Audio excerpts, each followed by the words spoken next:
কখনো মৃত ব্যক্তিকে ককটেল ছুটতে দেখে পুলিশ, কখনো মৃত ব্যক্তিকে দৌড়ে পালাতে দেখেছে পুলিশ, আর কখনো বা পুলিশের উপর ককটেল ছুড়েছে মৃত ব্যক্তি। এমন খবর গণমাধ্যমে প্রকাশের পর তৈরি হয় হাস্যরস। এবার মৃত মানুষকে গ্রেফতার করতে গিয়ে সমালোচনার মুখে পড়েছে পুলিশ। গত সোমবার দুপুরে কয়েকজন পুলিশ সদস্য রাজধানীর বারিধারায় দূতাবাস সড়কের ২২ নম্বর বাড়িতে যান ব্যারিস্টার মইনুল হোসেনকে গ্রেফতার করতে। যদিও ব্যারিস্টার মইনুলকে গ্রেফতার করতে পারেনি পুলিশ। পুলিশ সদস্যরা নাকি বিশ্বাস করতে পারছিলেন না নিরাপত্তারক্ষীর কথা।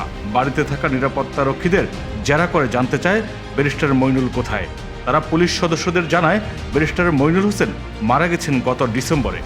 পরে পুলিশ সদস্যরা তার মৃত্যু সনদ, ডেথ সার্টিফিকেট দেখতে চান।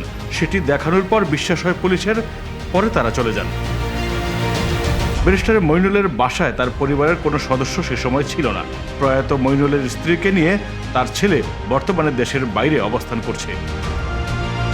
একটি মামলার গ্রেফতারি পরোয়ানায় ব্যারিস্টার মইনুলকে গ্রেফতার করতে তার বাসায় পুলিশ যায় বলে পরিবারের পক্ষ থেকে অভিযোগ করা হয়েছে। পরিবারের পক্ষ থেকে আরও জানানো হয়, পুলিশ একটি মামলার গ্রেফতারি পরোয়ানা নিয়ে তাদের বাসায় গিয়েছিলেন। এই বিষয়ে জানতে চাইলে গুলশান থানার ওসি মাজহারুল ইসলাম বলেন, চট্টগ্রাম মেট্রোপলিটন ম্যাজিস্ট্রেট দ্বিতীয় আদালত মৃত্যু সংক্রান্ত একটি প্রতিবেদন চেয়েছিলেন। সেই প্রতিবেদন আনতে গুলশানের বাসায় একজন পুলিশ কর্মকর্তা গিয়েছিলেন।